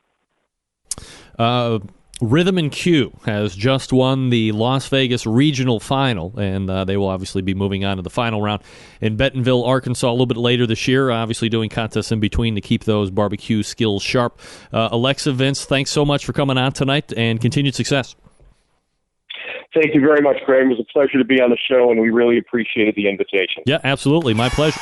There they are, the pitmasters of Rhythm and Q, Alexa Fairbairn and Vince Carochi. By the way, I must say, as a host of a radio/video show, TV show, I'm always a little on the edge when we have multiple guests, and obviously either they just know how to work off each other, or they had said, okay, depending on this question or that question, I'm going to talk, you're going to talk. Nobody stepped on anybody, which is always my big concern when it comes to the, multiple guest thing. That was my concern with Pigman and Quita last week. I was saved by my terrible phone problem. Sorry, Pigman. Don't you hunt me, Pigman. So thanks to Alexa and Vince for coming on and recapping that. Man, sounds like a ton of fun out there. A lot of personality in that team, that's for sure. Good luck to them and the other 9 teams that have qualified for that final. And we'll see how they do in a number of months from now. I kind of agree with John from last week. It is a little odd that we already have a final or a regional final in the books. It's a little weird, but that's all right. We'll take it and run with it. All right, let's go and take a quick look back. All the way back in the first hour, Gabriel Garcia joined me. We talked about GauchoGarcia.com, his asado grill, the asado cooking, and the background on the Argentinian lessons that he gave us. So check that grill out. It's really cool. Going to be for sale here shortly. Also, we talked with Monte Brown from Trash Can Cookers. Talked about steak. We talked about IBCA. We talked about just his high competition level in general. Shared some tips and tricks. Check that on the podcast if you missed it. Second hour, Jim Book from Lynx Grills brought it strong. Talked about the Smart Grill. Some people in the feedback saying that it's not all that it's built up to be or whatever. Hey, I'm just a moderator. I'm here to say that if I was going to give you one, you would take it, And then we close out the show strong with Rhythm and Cue pitmasters Alexa Fairbairn and Vince Carochi. And they'll be trying their hand at the finals in September. If you have the raw cast iron, folks, season it each and every time. Little Crisco, little Pam as it cools down and you've cleaned it, let it burn back in, reseason it each and every time. Generations of rust-free service. Also, September 11th, 2001. I will never forget. Until next Tuesday at 9 p.m. Eastern Standard Time, this is your program host and proud U.S. American, Greg Rempe. Good night now.